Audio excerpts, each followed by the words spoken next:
Здравейте хора и добре дошли в моя канал. Чакайте, чак да падна. Айде, че то значи много ме изнервя. Така, добре дошли в моя канал. Днес, в принцип, аз имам 325 стикера, които са... това е козметиката ми, да. Имам 325 стикера, които са така. Имаме едни, които са прозрачни, но пак са нарисувани. И общо с тея са 325. Имаме стикери, които са на листчета. Реално, аз някой път ще трябва да ви покажа бюрото ми. Но не знам баба, кога ще идва на вечеря у нас.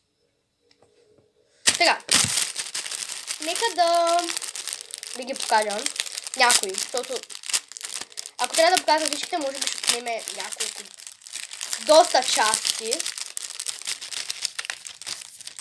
После ще ви покажа козметиката ми. Днеска с моята приятелка Ани бяхме на мола и в DM бяхме напазарували 3 неща една за друга. Аз бях взела точно, че тя на мен беше взела 5. И заради това не исках да я убия. После ходихме в Теди, в Кик. Ще ви покажа покупките ми, когато си ги взема до прибаба, но някои повече са стикери. Пазарувахме и коледни стикери, защото реално. Да, но не взехме нищо хелуинско. Принцип ние отидохме там за хелуински пазар, но така или иначе ще ходим в Джамбо, може би утре. Ходим заедно в Джамбо. Там 100% има около 20 неща хелуински. Така, стига съм се обяснявала, да започвам. Хора, имам едно предизвикателство за вас. Аз като ви го показвам, ви казвайте да или не на стикера. Т.е. харесва ми или не ми харесва. Нека видим кои стикери от моите ви харесват. Започваме.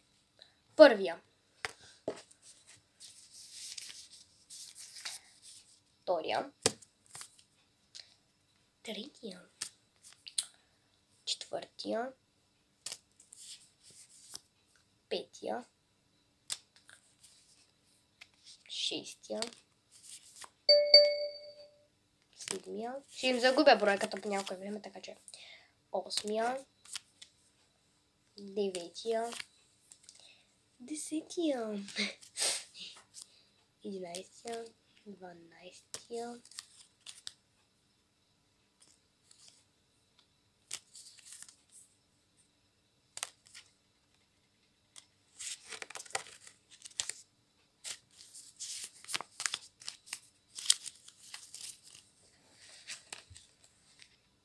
Този буквално е моя стил.